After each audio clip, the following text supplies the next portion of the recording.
So I'm going to go through a talk on the value of maximizing your author IP. Hopefully, you get through the slides, and then at the end we can have a conversation, or you can ask questions. So if you have any questions or whatever, potentially post them in the chat. Maybe we can get to them because I'm not going to see them right away. I'm just going to minimize the window here so I don't have to see myself and other pictures so I can see the screen. But let's get into the value of maximizing the author IP. So I've been in the book industry since 1992. That's when I graduated from university. Started working as a bookseller in Ottawa, not too far from where my colleague is, and have worked in the industry in a variety of forms, including creating Kobo Writing Life, Kobo's self-publishing platform, as well as my role as the Director of Business Development for Draft Digital. I did sell my very first short story. It was out in 1992, and then my very first self-published book in 2004. And I'm in the process of about to launch the 20th anniversary, a celebratory edition of that book, which I'm pretty excited about.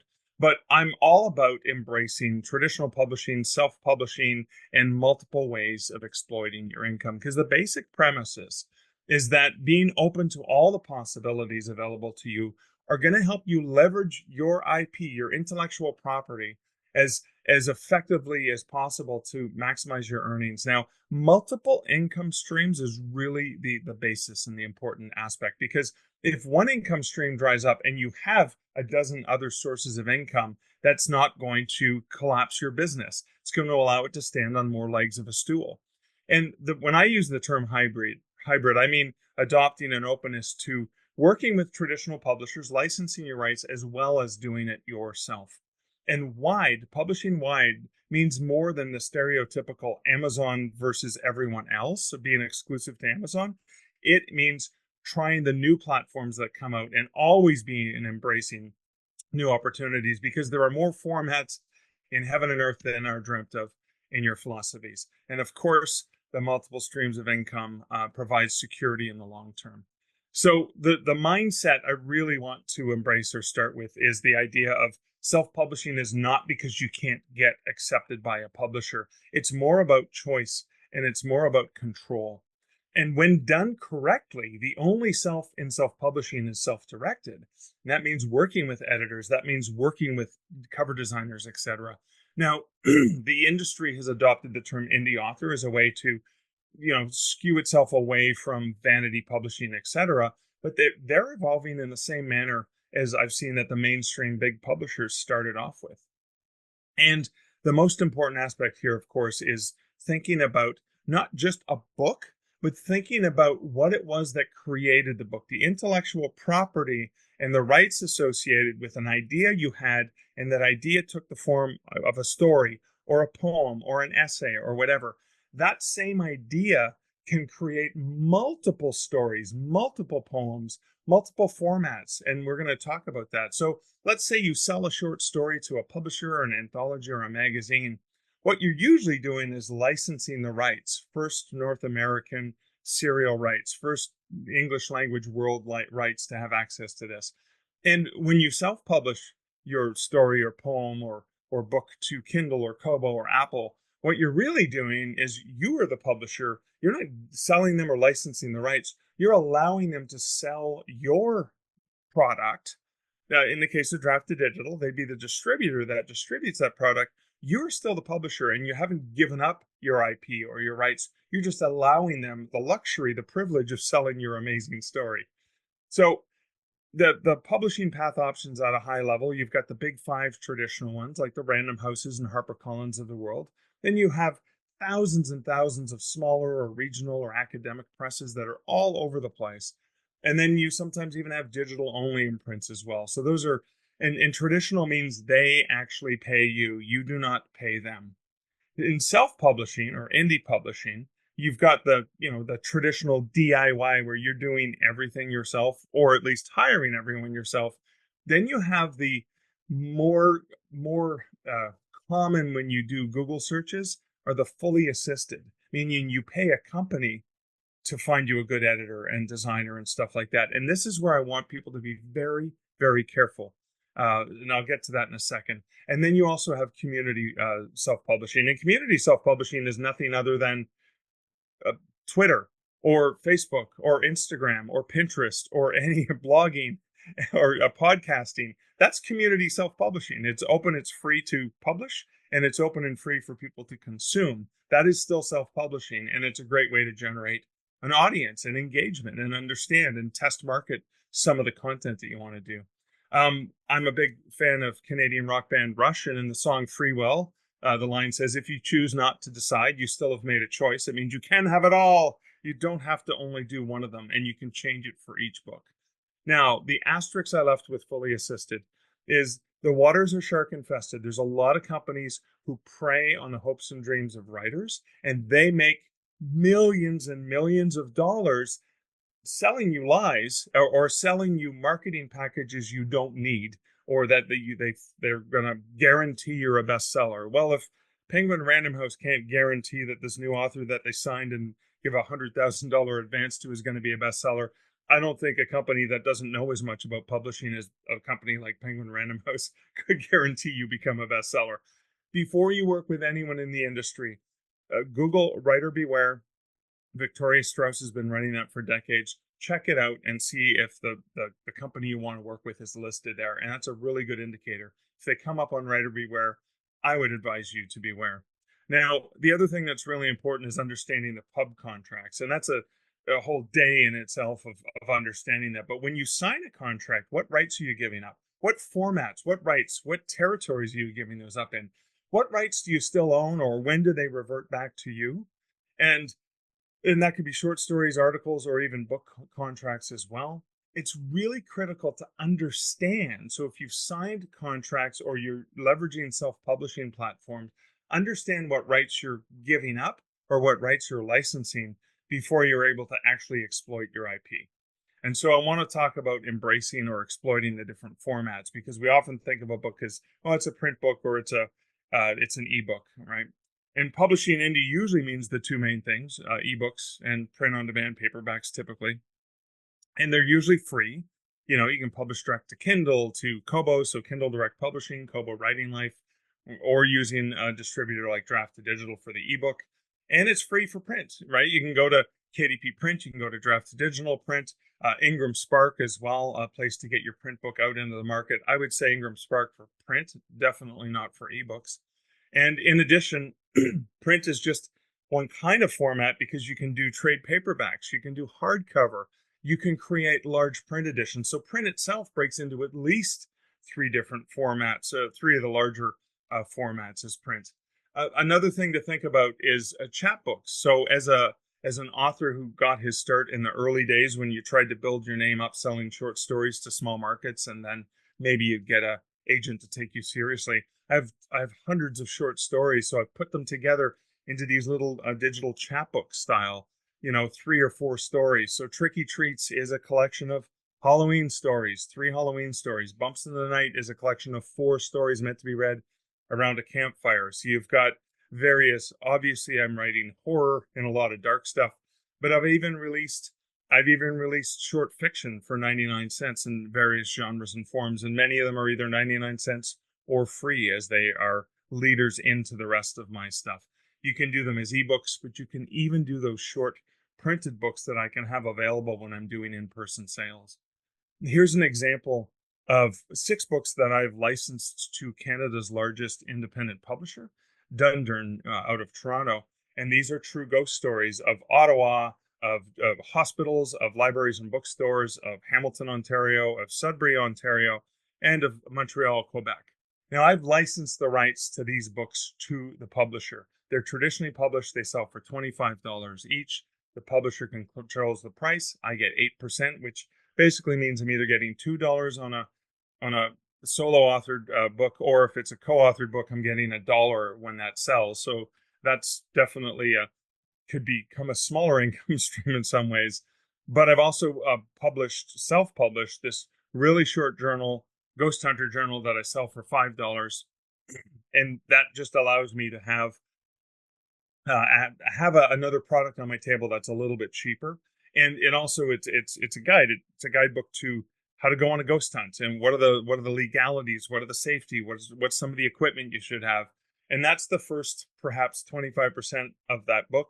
The whole rest of that book is blank pages that prompt you, if you're doing an investigation or a ghost hunt somewhere, to write down things like the weather, the time of day, and notes about the location. So if you're ever researching and you want to write a book like this, it can help you. But what I've also done is taken that $5 journal, one of the $25 books. I've married it with a postcard of downtown, Ottawa, for example, highlighting some of the spots that appear in the book. And I go to the dollar store and I get a keychain flashlight. I wrap it all together, and suddenly I have a summer vacation gift pack for $30. And suddenly it's a beautiful gift pack to give to someone who's on their way to visit our nation's capital for a summer trip or whatever. And they can kind of have their own little gifts. So that's some of the stuff that I can do by leveraging not just a book that I have traditionally published and then bought from the publisher at a discount to sell and resell, but I have other merchandise to make it a little bit more attractive. Here's another example. I've licensed with Shana Krishnasamy, Macabre Montreal, Ghostly Tales, Ghastly Events, and Gruesome True Stories. But when we were working with our developmental editor at Dundurn Publishing, they actually said, well, there are 4 chapters that they cut from the book because they thought they were too disturbing. So what we thought is, they're too disturbing, huh? Okay, they're too macabre for Montreal. So we indie published an 8,000 word, mini booklet, 3 cut chapters, and we added another chapter, Too Macabre for Montreal. Now, because Shana took the photograph that the publisher ended up using, we just went back into the photograph archives and used a different angle of the same this is from Mont Royal Cemetery in Montreal, one of the tombstones, and we just did a slightly different angle. Ironically, releasing that book a year after this first one came out, because we wanted to do something with these stories, actually helped increase the sales of this traditionally published book. It also gives me something that I can sell for $5 as an entryway. Now, Too Macabre for Montreal is a little bit more true crime-ish, which appeals to a larger audience than ghost story books. And so that also helped bring people into the full Macabre Montreal, because if they like their writing and they like the style, well, maybe they're going to migrate into the ghost stories. Similarly, I've licensed the novel I, Death to Calgary-based Edge Publishing. They have the rights to that, but it doesn't mean, because in the contract I still have the rights to the characters in the universe. I was able to do a 10,000 word Sin Eater misadventure where my friend Peter, who basically everyone who becomes friends with him dies, and I've been able to leverage him in doing this sort of indie published standalone story in the same universe, in audio, in print, and in ebook. Now, when it comes to audio, you have some options. You can go with ACX, Amazon, with exclusivity options. You can use a company like Findaway Voices to get into more than 43 platforms. There's other companies like Listen Up Audiobooks that'll help you make the audiobook and distribute it for you as well. This is a screenshot showing you when you're creating a book in Draft to Digital, you can collect audiobook and get started. These are just some examples of some of the audiobooks I did. And so if you're ever thinking of experimenting with audio, remember that to pay a narrator for audio is probably $200 to $300 US per finished hour. And finished hour is about 10,000 words. So one of the things I did early on was I created some shorter stories. So this time around is only 10,000 words. A Murder of Scarecrows is a 10,000 word short story. Active Readers, about 15,000 words. It's 3 short stories. For an hour, these shorter ones cost me between $200 and $300. So I was actually able to earn my money back more quickly. And I was able to experiment with audio before I went to, a full-length. Evasion cost me about $4,000, a full-length thriller. So you can experiment with shorter pieces just to get a feel for, is there an audience for this? And again, earn the money back a little bit more quickly than you earn it back on a full-length book. I've even done things like nonfiction for authors, the 7 P's of Publishing Success. This one's read by the author. This other one is an AI digitally narrated a book. So read by the author, you're going to pay $6.99. It's a shorter book. It's about 16,000 words, so it's not that long. The AI narrated one, which didn't really cost me that much and not very much time, I sell for 99 cents because I want to give people the opportunity to choose what's best for them. And I love experimenting. So again, audio isn't just one format. Audio can be multiple formats. If somebody doesn't care to hear it in my voice, but they want to hear it in Brian, a British male AI voice, they can get it for 99 cents. And I give people all of those choices. There are other audio options. So one of the examples is I licensed the book Haunted Hamilton to Dundurn, and they do have the audio rights. I couldn't get that negotiated out of the contract. They refused to let me have the audio rights to the book, but I have the IP of the research I did to write the book Haunted Hamilton. All of the notes, all of the file folders, all of the newspaper articles, all of the clippings that I used to write each chapter about different haunted locations. And so when VoiceMap contacted me to do a GPS enabled guided walking tour, I was able to create historical downtown ghost walk of Hamilton.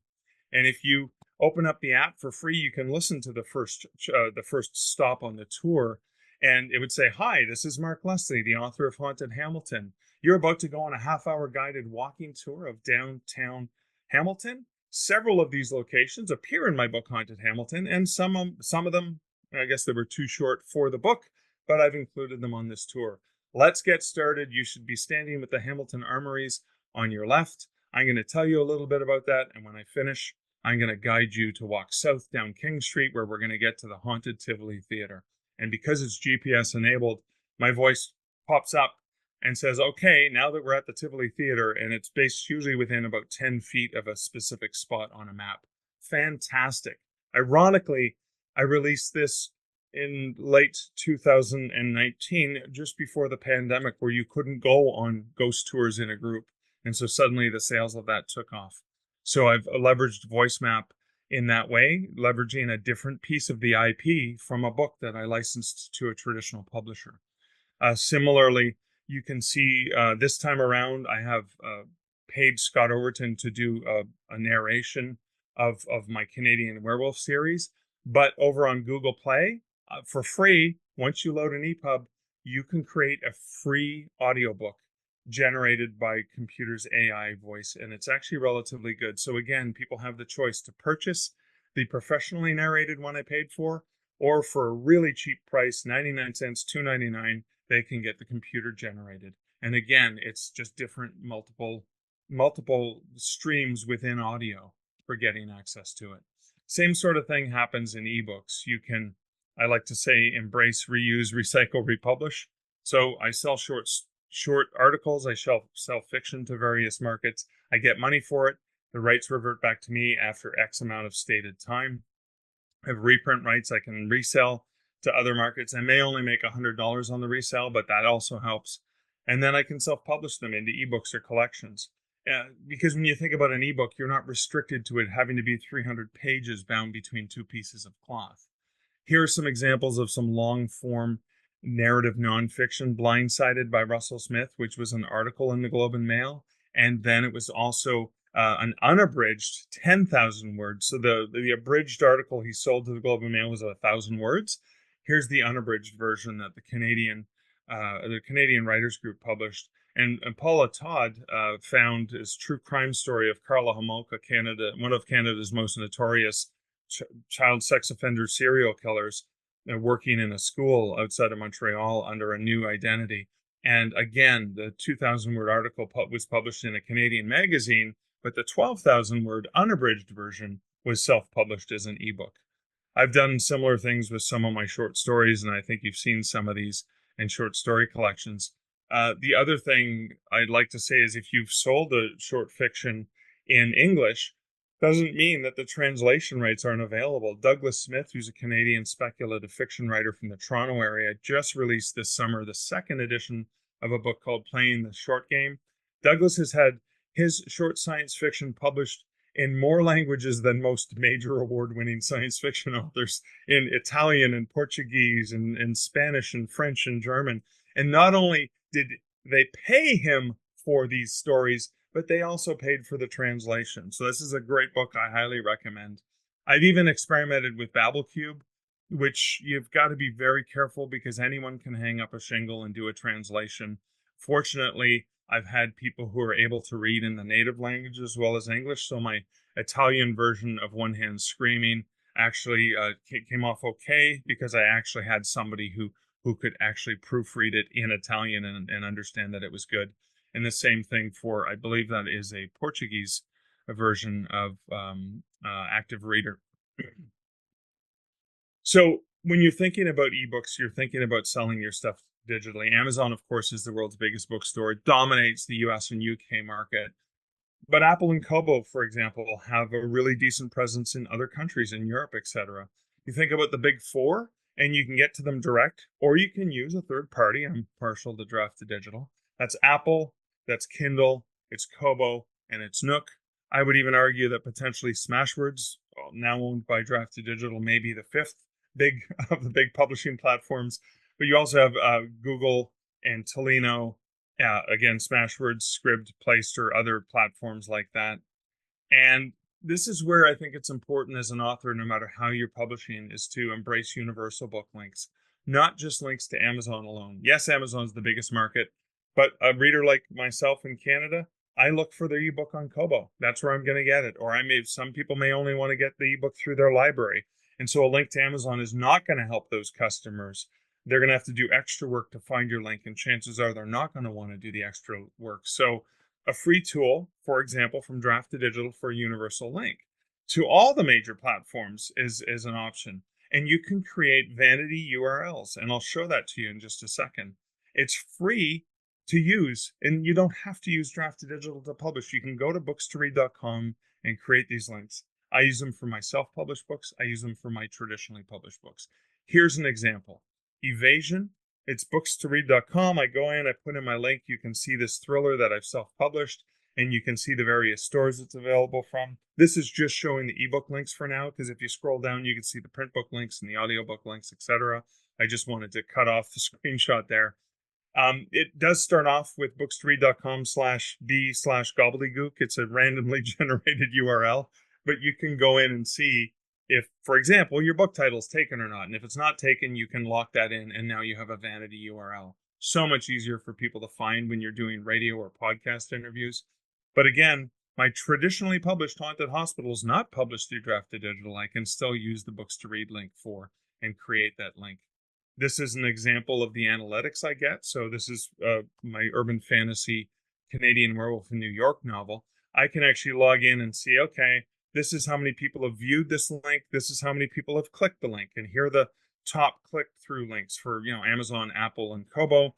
And then I can see more analytics and narrow it down to a particular day and actually see all 1,000 clicks, etc. Similarly, for my traditionally published book, gives me an idea of understanding what were the top clicks, what were the top links. In the Books to Read link, because again, multiple streams of revenue is important. It's not just the book sales I'm going to make money off of. I get my money from my traditional publisher a year later. I get monthly, I get income payments from Amazon, Draft to Digital, Kobo, Google, etc. But in the Books to Read link itself, I can set up affiliate codes, and I can drop the affiliate code in there so I can make that little bit of extra revenue. So if somebody's clicking the link, not only do I get the analytics associated with it, but I get the benefit of the affiliate money, because again, it's money in my pocket. As an author, no matter how you publish, there are several free author branding tools I highly recommend you check out. Author Central from Amazon is fantastic. Goodreads, BookBub has free author profiles, and Books to Read, you can create author pages. I'm just going to show you some examples. That's a screenshot of Author Central right there. This is an example of Books to Read author pages. So I have a vanity URL, bookstoread.com/Mark Leslie, where I can build custom carousels of a series in progress, of some horror story collections, of some free reads, of my nonfiction ghost story books, etc. And I can have links to my website. You can click to follow me here. You can go see me on social media. And I can feature different titles in the header. And that's all completely for free, run through bookstoread.com. Free is another example. I had that carousel of free. This is a study I did when I was working at Kobo, and we released this to the public. This was a screenshot taken from sales of a 6-book series that an author had written. And they had given away book one. They did a promo on book one. They gave away over 12,000 copies. But one of the most interesting things you'll notice is less than 2,000 of those people in the first 6 weeks opened that book. And then you can see the people who completed that book in the first 6 weeks. So let's break that down into a little bit more. So the free to buy conversion of people who went on to buy one or more books in the rest of the series is really low. It's 1.4%. But the open to buy, if you only look at people who opened the book, and Kobo could do this because they're the retailer too, they can tell when people open books, it's closer to 11%. But the read to buy, the people who actually finished reading that book in the first 6 weeks, who went on to buy one or more books in the rest of the series, close to 52%. That is quite significant. So one of the ways that free works well is not just running a promo to get people to download your free book, but sometimes running free book promos because somebody may have downloaded the book. Most people would never have opened it. So 6 months from now, if you run a promo again on that first book in that series, you're going to see that people, maybe that prompts them to read the book they already had, because once they read the book, you can see that the conversion rate actually goes up to 52%. And that's why a lot of authors are continuing to benefit from giving out free content in the hopes, no different than Costco or your grocery store giving out free samples, because you try it, you like it, and you're going to go ahead and buy it. You can use that free content to get people to sign up for your newsletter so that you can be in control of contacting them. And this is Nick Stevenson, who is one of the first people to, say, hey, get your first 10,000 readers by offering them something for free to sign up for a newsletter, and then you can message them directly. And again, free content is a great way to get reviews, because reviews definitely help sell a book. Another stat I'll give you from my days at Kobo that we had shared was 2 books in the exact same genre. Let's say they were thriller. They're both the exact same price, $4.99 each, and they both, looked great. One of them had a single 1-star review, and the other one had no reviews at all. The book with a single 1-star review was twice as likely to sell as the book with no reviews. I call that the pineapple on pizza principle, meaning that some people love pineapple on pizza, some people don't love pineapple on pizza, but the fact that somebody tried it, didn't like it, means somebody at least tried it, and people are more likely to go to a place that has been tried than a place that has been untried, even if they didn't like it, because they may say, oh, somebody didn't like this book because it had adult language in it and it had swearing. It's like, I don't mind swearing, I'm going to read this book, or whatever, right? So that pineapple on the pizza that offended somebody could actually be something that someone else really enjoys as well. I've also created some accounts with Wattpad, and before I published Evasion to sell, I put it up on Wattpad so I can get an understanding of the demographics. Who's reading it? How many people have read it? How many votes did I get this? Where did it rank? And that helped me understand for the published selling version of the book where I was going to market it to, who was I going to market this book to. I've also leveraged selling direct using bookfunnel.com, using Bookfunnel to create. You can link through PayHip or PayPal, Shopify, etc., and have Bookfunnel deliver the ebook and the audiobook directly. I can do in-person print sales. I can use places like Shopify, PayHip. I can use BookVault, etc., to drop ship books right to a customer. And then that way, not only do I benefit from a higher margin of those sales, but I also am directly in contact with the people who are purchasing my book, so I can message them and say, hey, did you like it? Could you leave a review, etc. I've also leveraged a lot of in-person selling. You can tell I'm gaming the fact that a lot of the stuff I write is horror and true ghost stories, so I leverage that with some of the propaganda and some of the merchandise that I make available, including Barnaby Bones, who comes with me to various book events. Because it tells you one of two things. If you see the crazy bald guy with a skeleton, you know to avoid him if that's not your cup of tea. But if scary stories are your jam, you're going to come running over because that appeals to you. Similarly, my now wife dressed up as a haunted ghost nurse as well when Haunted Hamilton first came out, and that was walking around a Comic-Con with my book in her hand to try and draw people back to our table where I could sell the book. I do have a book called Working with Libraries and Bookstores, talking about how to benefit from in-person and events with those platforms. I also look at Canadian author, science fiction author Robert J. Sawyer, and the way he's leveraged his understanding. He's done a lot of research for each book he writes. So a lot of the media he gets is not necessarily about his book, but about the themes behind the book. Why is this theme popular? And he talks more about the theme than about the book. And so he becomes an expert who's brought on to so many different breakfast television, news channels, etc. And then obviously getting that a lot of eyeballs, a lot of people listening to him. They go, oh, that book he was talking about where he uses this knowledge is really cool. This is a screenshot from Draft to Digital showing you publishing to libraries. And this is sort of screenshot from Draft to Digital's Canadian Werewolf in New York. When I go into the digital store, I put in my $4.99 US price for the ebook, and then I get into the library price, where in this particular case I made it $5.99, a little bit more, and I can opt into the various library wholesalers, Overdrive being the largest one here in North America, but also Hoopla, Biblioteca, Adello, Baker, and Taylor, and now Palace Marketplace, which is recently launched in the US. And then through either Listen Up or Findaway Voices, I can get my audiobooks into a whole slew of other audiobook platforms, including Audible, Apple, Google, Kobo, Chirp, a whole bunch of different places, Nook as well. And so the options are really, really great for libraries. And then I can include links like link to Overdrive. You can check out some of my Mark Leslie books over here on Overdrive in ebook and in audio book formats as well. And I love at the end of my author newsletter having a link to where people can get my books for free. And when I'm doing in-person events and people are looking at my books, I say, hey, if you ever want to check me out and not have to take a risk, ask for my books at your local library, and I can and you can try them out for free. You never have to pay for any of my books. Now I do get money when the libraries buy my books, so that's good. But also, and sorry, this is only for Canadians or people who aren't in the U.S.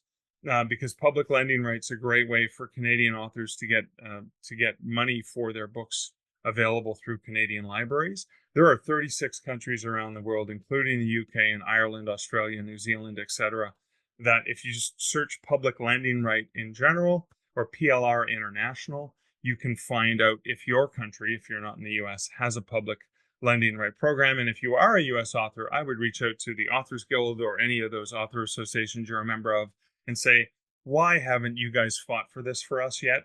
I get a multi-four-figure check from public lending rights in Canada every year, and it comes in at a really good time of year, just from the end of February as the Christmas bills are all coming in.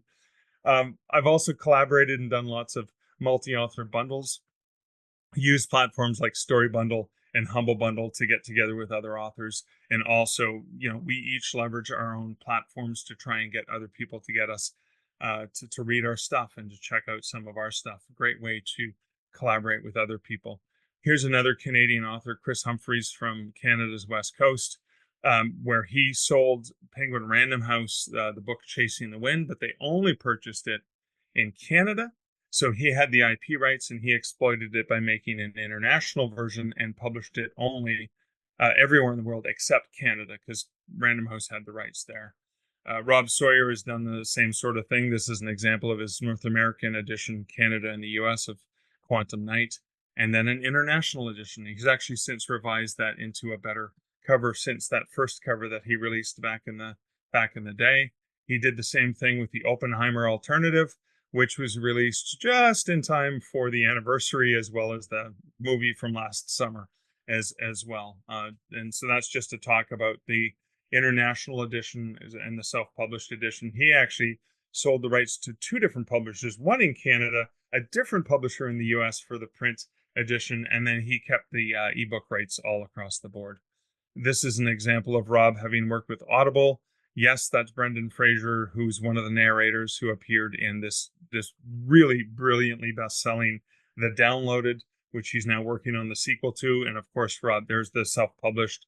No, actually, he went with a small publisher, Shadowpaw Press, that has access to the print book, and Rob's doing the ebook version himself. So again, he's exploiting the rights in multiple ways. He got a huge advance from Audible. They paid for the audio original, and then after I think it was 5 months, he was allowed to release it in other formats. He had Shadowpaw Press release the print version, and then he had the ebook released himself. So he got to maximize the formats and the money income from that. There are other technologies such as I love apps that incorporate storytelling like Zombies Run. Somebody's got to write the stories for those. Somebody's got to write the stories for a Marvel movie.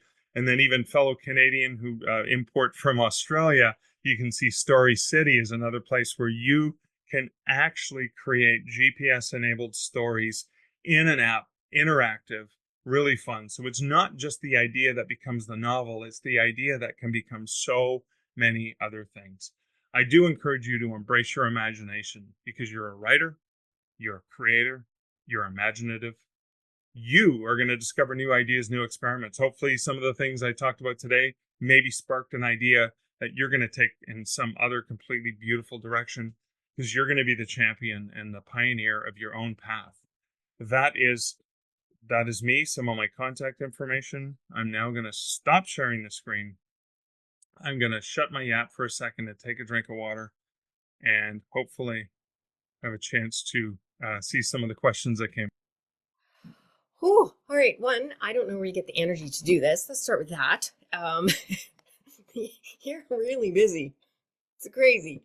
One thing I want to say about Draft to Digital is that you can see from Mark's presentation how many things you can do. And part of the reason that I chose to do my books through Draft to Digital is that I didn't want to spend time on getting the book out there. That's not my area of interest. I want to write the books, want to get them published, but I wanted someone else to take care of all of that. And so you can see how Draft to Digital works for that and super helpful. I want to go back to something you said really quickly about affiliate link income with books to read. Can you talk about that a little bit more? I had no idea that was an option.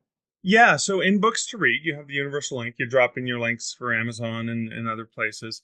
And so you go and get your Amazon affiliate code or your Google affiliate code or your Apple affiliate code. You're going to make pennies off of a sale. And you drop that in. So Amazon does have a clause in the contract for affiliate saying you cannot use the affiliate link in your newsletter, right? For your author newsletter. But here's the genius. The Books to Read link is not an affiliate link. Bookstoread.com/evasion goes to my thriller. There is no affiliate code in that link. When you click the link and it takes you to Amazon, that's where the affiliate code gets appended. So I'm not violating Amazon's terms of service. Nice. And so the great thing, so let's pick on Amazon for a second because it is the world's biggest store, everything store.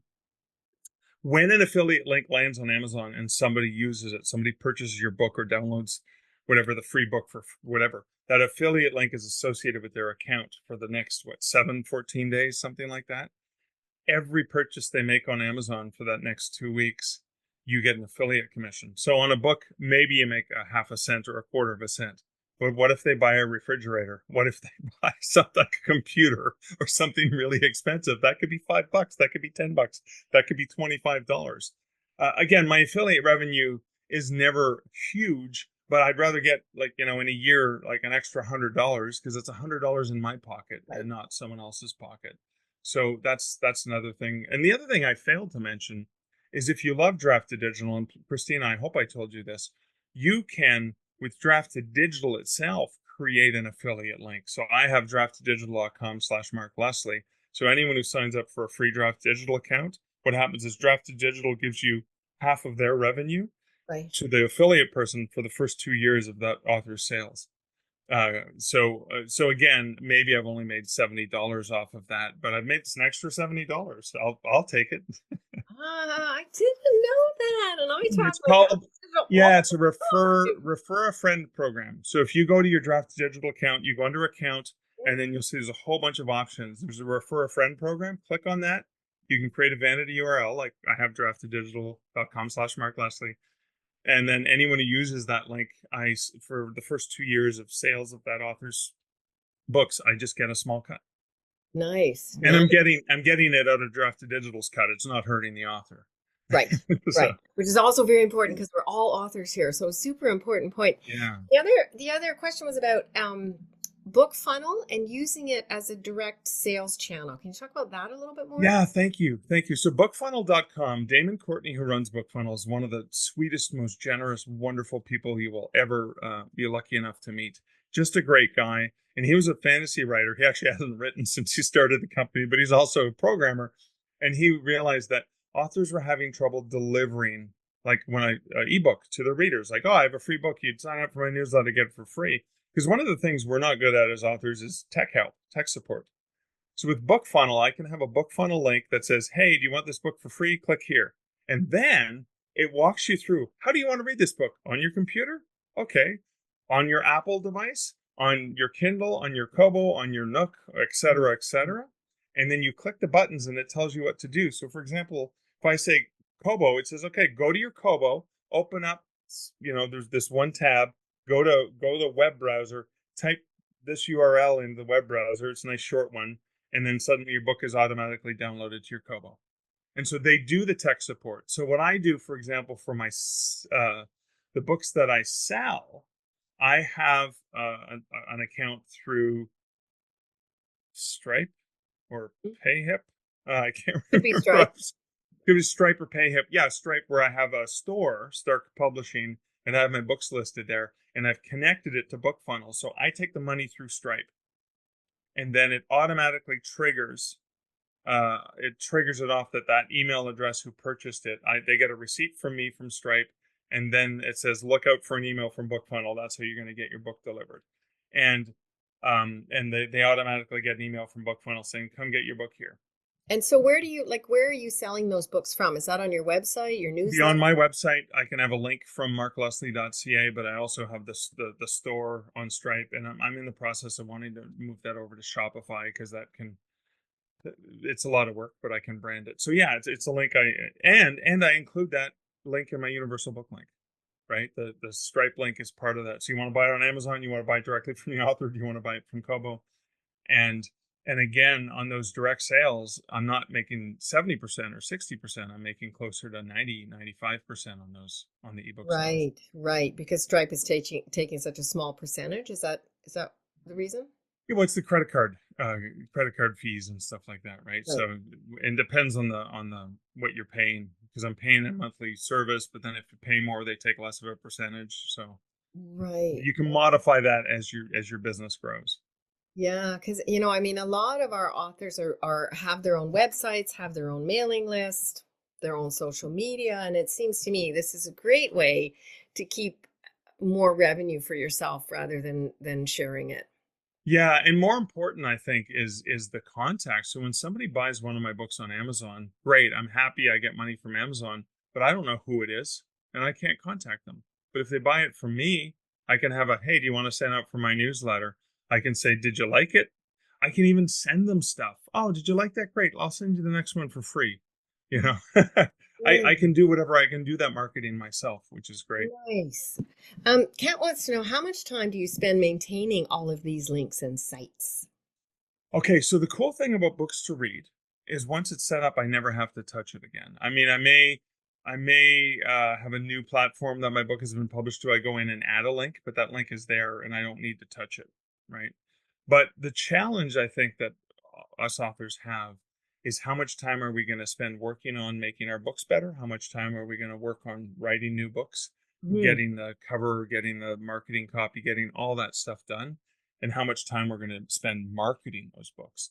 And I honestly think we should be spending about 70% or 80% of our time working on the books, making the books as best they can be, and then 30% of the marketing. The problem that we always fall into is we end up spending 95% of our time marketing because it's scary and we don't know what we're doing. Most of us don't. And I'm still learning every day, and not enough time working on our books.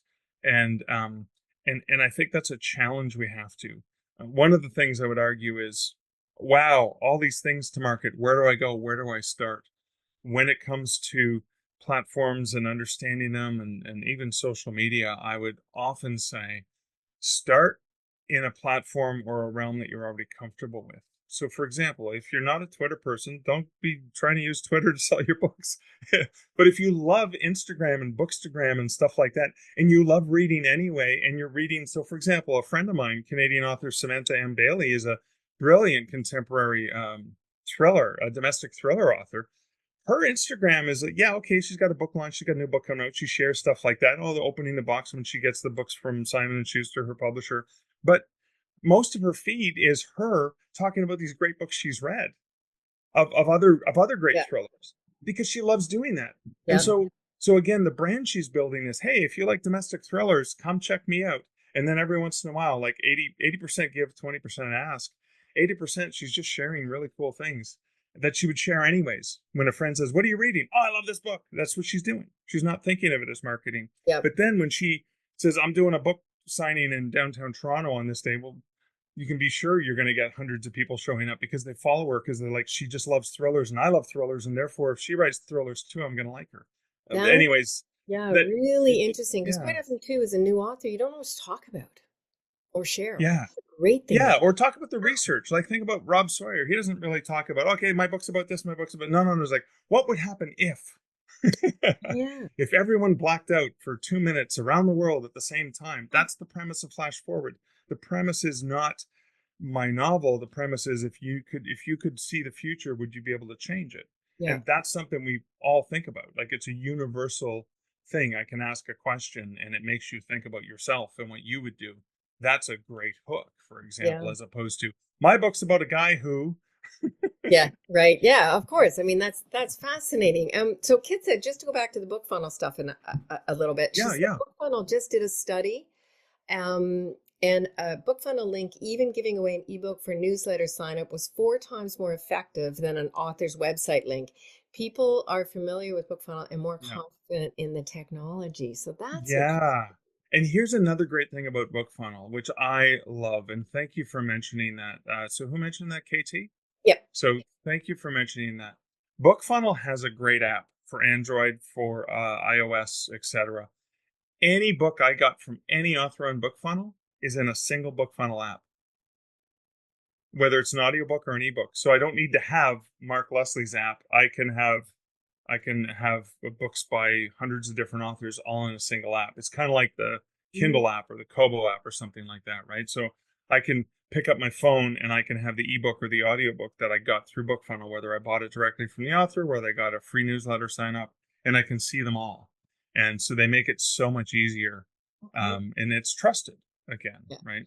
Fantastic. Yeah, I think we're going to have him into the community to talk about book funnel. That's got to come up. Damon's amazing. Yeah. Yeah, yeah, I'm going to reach out to him. Wendy says Social Media Marketing by Mick Black is a great foundation book to learn digital marketing. So thank you, Wendy. That's a great tip for everybody. Cool. And Anthony has, I like this comment. I just attended Children's Book Mastery Summit and had so much useful information. However, one of the key takeaways was you have to have as good a book as possible. And that's Fictionary. We want you to have as good a book as possible. That's my dream. Exactly. So thank you, Anthony. I couldn't have asked for a better comment. Yeah, thanks, Anthony. Because I mean, and that's the thing. When I showed you the slides with that free first book in series, the reason the conversion rate was 52% from people who completed book one to going on and buying one or more books in the rest of the series, the reason they did was because it was the best book the author could write.